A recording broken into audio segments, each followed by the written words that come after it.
So I just made a real quick example of my life until now, like 15,000 days. So I'm 42 years old.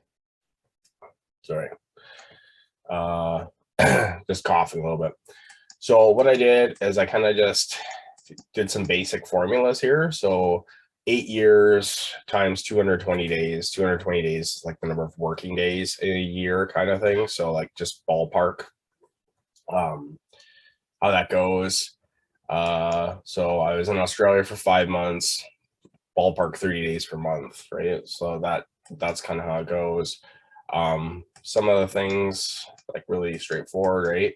Um, this is a bit more of a complicated formula. So 23 years and then 365 minus 220 working days.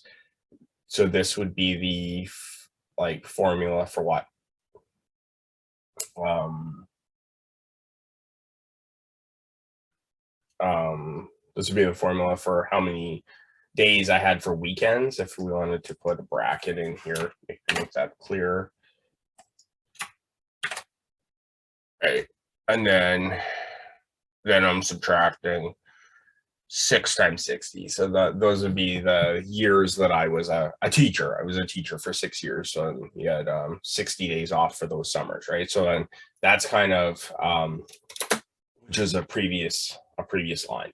So those are kind of like really basic formulas. Other formulas you might see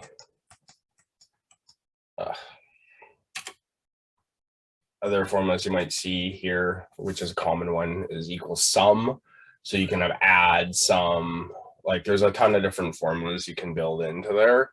And then kind of what I found I used a lot of when safety was kind of you find you do this. So kind of adding stuff together that's similar. So like, I don't necessarily need my old employer's name here. I could just pool these together, right? Or I've worked here and they're kind of in the same industry. So then I pooled it to college jobs, right?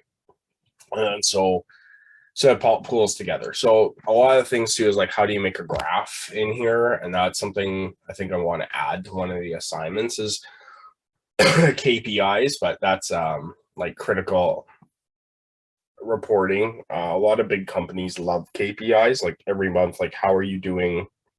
And then it's a really quick way for the manager to look at it and see like, are incidents going up or they down? Like how much training was done? Like they can kind of just quickly see if you're doing your job or not, right? So, so that's kind of that. But then how do you make the graph? So highlight this, insert charts, recommend charts. So it'll recommend stuff. Why did I pick a pie chart? Pie chart is a whole. So like there's 100% of the pie, and then how you're breaking it up represents that. You could do like a statistics chart or bar graph. But in that case, it's kind of not really relevant because that stuff's already happened. Like it's in the past.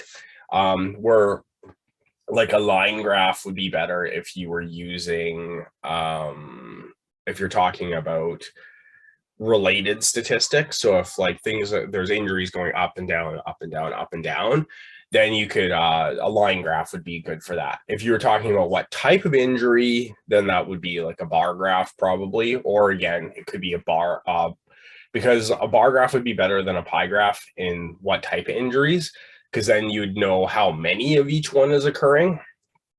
Like yeah, and then a lot of that's just like style. A lot of people argue about which is the best, but then you can see like I kind of picked the 3D pie one. Don't so then all it does it make your title. So and then you can expand it. You can take a screenshot of this, like or snip it. You can change the style, so you can change it to the way I had before. You can do it like this. There's ways of like even having it so like the back isn't white, so it's like you could put it on a blue background in a PowerPoint. Like there's you can have the actual names right on there, like a bunch of different stuff, right? So that's kind of like my skinny on very basic Excel formulas. Obviously, there's a zillion videos on like YouTube and stuff, but I thought for like safety might not be the worst idea to make this. Be continued on tomorrow's G.I. Joe. G.I. Joe will return after these messages.